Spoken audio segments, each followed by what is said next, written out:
औसा शहरामध्ये मागच्या 1.5 महिन्यापासून सुरू असलेला पशुधनाचा जो खरेदी विक्रीचा बाजार आहे तो बाजार या ठिकाणी बंद झालेला आहे। गोवंश हत्येच्या नावाखाली ज्या पद्धतीने या ठिकाणी वेगवेगळ्या समाजातील काही व्यक्तींकडून या ठिकाणी गोवंश हत्या केली जाते असं सांगून या ठिकाणी ही जी खरेदी विक्री आहे यासाठी प्रतिबंध केला जात असल्याचे प्रकार या ठिकाणी समोर आले होते आणि त्याला विरोध म्हणून निषेध म्हणून ज्या पद्धतीने 1.5 महिन्यापासून हा सगळा बाजार बंद आहे याचा मोठा परिणाम या ठिकाणी बाजारपेठेवरती होतोय। पशुधनाची खरेदी विक्री बंद झालेली आहे आणि त्याच्या निषेधार्थ आज या ठिकाणी क्रांतिकारी शेतकरी संघटना आणि समविचारी संघटनांनी आज या ठिकाणी औसा शहरामध्ये मूक मोर्चा काढलेला आहे। या मूक मोर्चामध्ये सहभागी झालेले जे पदाधिकारी आहेत त्यांच्याशी आपण बातचीत करणार आहोत। काय नेमक्या मागण्या आहेत तुमच्या आणि कशी नेमकी ही दाहकता आहे ज्याच्यामुळे आज हा सगळा 1.5 महिन्यापासूनचा बाजार बंद आहे? हे पहा, आपला देश विविध जाती धर्मानं नटलेला देश आहे। इथं सर्व जाती धर्माची माणसं अतिशय गुण्यागोविंदानं राहतात। मात्र इथलं सरकार हे केवळ जातीमध्ये धर्मामध्ये भांडण लावावं ह्या हेतूसाठी काही विशिष्ट कायदे करते आणि या कायद्याच्या आडून या ठिकाणी आमच्या शेतकऱ्याच्या प्रश्नासाठी बगल देण्याचं काम इथली प्रस्थापित व्यवस्था करते। खरं पाहिलं तर या ठिकाणी पशुधन हा शेतकऱ्याचा अतिशय जिव्हाळ्याचा प्रश्न आहे आणि ज्या पशुधनाच्या माध्यमातून इथल्या शेतकऱ्याचं जे अर्थकारण उभं आहे हे अर्थकारण या ठिकाणी मोडीत काढायचं काम इथल्या सरकारनं केलेलं आहे। येणाऱ्या 15 तारखेपर्यंत इथल्या सगळ्या आमदारांनी हा प्रश्न ऐरणीवर घ्यावा आणि राज्याच्या मुख्यमंत्र्याला या प्रश्नाची दाहकता कळवावी, अन्यथा राज्यभर क्रांतिकारी शेतकरी संघटनेसह मराठा सेवा संघ असतील, शेतकऱ्याच्या विविध सामाजिक संघटना असतील या किंवा शिवसेना, BJP, राष्ट्रवादी हे सगळे सर्व धर्म समभाव मानणारी माणसं एकत्रित करून क्रांतिकारी शेतकरी संघटना येणाऱ्या 15 सप्टेंबरच्या नंतर प्रचंड मोठं आंदोलन महाराष्ट्रामध्ये उभा करेल आणि या सरकारला गुडघ्यावर स्वतःला टेकवायला येईल अशा पद्धतीचा इशारा या ठिकाणी देतोय। आणि आमची जे काय भाकड जनावर आहेत, जर्शीचे जे काय पारडे आहेत, या पारडाचा यांनी सरकारनं स्वतंत्र एक खरेदी केंद्र तयार करावं आणि इथल्या पशुपालकांना न्याय द्यावा ही आग्रहाची मागणी या ठिकाणी आम्ही करतोय। ज्या पद्धतीनं मागच्या 1.5 महिन्यापासून या ठिकाणी पशुधनाच्या खरेदी विक्रीचा बाजार बंद आहे, किती मोठा परिणाम बाजारपेठेवरती होतोय आणि किती लोकांची आजपर्यंत अडचणी या ठिकाणी वाढत चाललेल्या आहेत? आपल्या चॅनलच्या माध्यमातून सांगू इच्छितो की आज 2 महिने या बेमुदत बंद झालेला आहे, परंतु ही सरकार जाणून बुजून ह्या सगळ्या गोष्टीकडे दुर्लक्षित करीत आहे।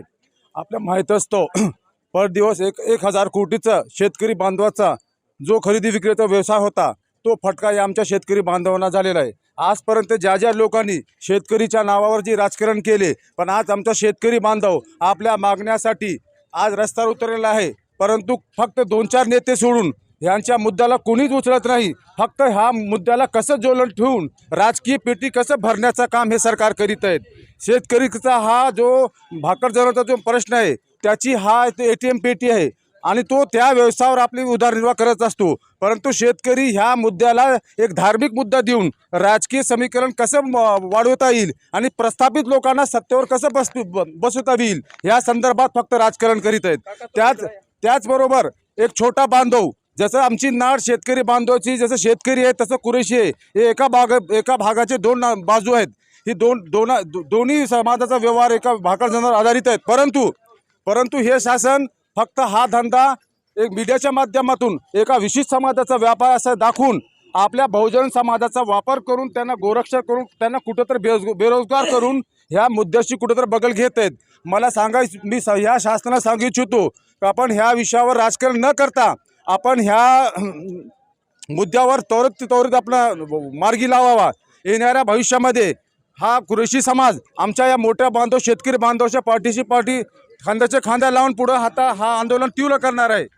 एकंदरीत आता हा मूकमोर्चाच्या नंतर पुढची नेमकी काय दिशा असणार आहे? शासन जर याची दखल नाही घेतली तर नेमके काय शासनाला परिणाम भोगावे लागतील? मी अरुणदादा कुलकर्णी, क्रांतिकारी शेतकरी संघटना जिल्हाध्यक्ष लातूर। मी शेतकरी आहे, जातीनं ब्राह्मण जरी असलो तरी मी खानदानापासून माझ्या 100 वर्षापासून माझी शेती आहे। मी जनावरं पाळतो, सरकारनं सांगितलं होतं जनावरं पाळा, जनावरं पाळू लाव, परंतु ह्यांनी काय केलं, आमचे जी भाकड जनावरं आहेत ही भाकड जनावरं आम्ही काय करायचे?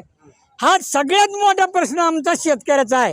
आता ह्या भाकड जनावराला विकायला जावं, टेम्पोमध्ये लादलं तर टेम्पोवाल्याला हाडर हाप करून उभा करते, पोलीसवाले तरी उभा करतात, नाही तर ती गोरक्षक ही बोके, गोरक्षकाचे बोके आम्हाला सतवायला गेले आहेत आणि त्यांच्या नावाखाली आमची जनावरं आडवाआडवी करायला लागलेत, पैसे मागायलेत. कोण 10,000 मागतंय, कोण 20,000 मागतंय, कोण 25,000 मागतंय. आणि ह्या बोक्यांचा बंदोबस्त करण्यासाठी आज आम्ही या औसा शहरामध्ये खूप मोठ्या प्रमाणामध्ये मोर्चा काढलेला आहे. आणि याचा बंदोबस्त सरकारनं जर नाही केला तर हा शेतकरी रस्त्यावर उतरून सरकारला गुडघे टिकविल्याशिवाय राहणार नाही, हे सरकारनं लक्षात ठेवावं.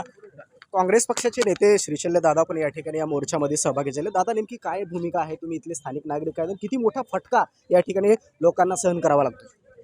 आज आपण बघताय महाराष्ट्रात अतिवृष्टी मोठ्या प्रमाणावरती होते आणि शेतकरी अत्यंत अडचणीमध्ये आहे. त्याला मदत करायला शासन स्तरावरनं कुठलीही यंत्रणा त्या ठिकाणी नाही. आणि अशा परिस्थितीत ज्यावेळेस माणूस अडचणीच्या काळात असतो त्याच वेळेस त्याची भाकड जनावरं किंवा इतर सगळे अपंग झालेली जनावरं वगैरे विकून तो त्याची उपजीविका त्या ठिकाणी भागवत असतो. अशा परिस्थितीमध्ये हा बाजार बंद असल्यामुळं त्याला जी मदतीची अपेक्षा होती ती सुद्धा होताना दिसत नाही. आणि सगळीकडनं शेतकऱ्याला आणि शेती व्यवसायावर अवलंबून असलेल्या लोकांना अडचणीत आणणारा ही सगळ्या घटना घडत असताना आपण सगळेजण बघतो. म्हणजे हा शेतकऱ्यावरती कुठेतरी एक अन्याय आणि असे लोक करतायत की ज्यांचा एक व्यवसाय झाला आहे आता, की एका संघटनेच्या नावाखाली लोकांना चे वाहनं अडवायची, त्यांच्याकडनं लूटमार करायची आणि तशा पद्धतीनं एक पोलिसांना हाताशी धरून एक व्यवसाय करण्याचा प्रयत्न काही लोक करत आहेत. त्याच्या विरोधात हा जनक्षोभ आहे.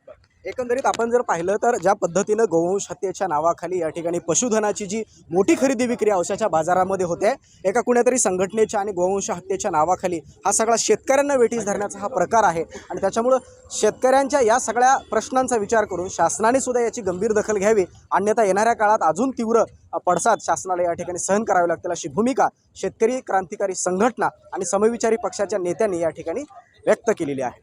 अजय घोडके, जय महाराष्ट्र न्यूज, लातूर.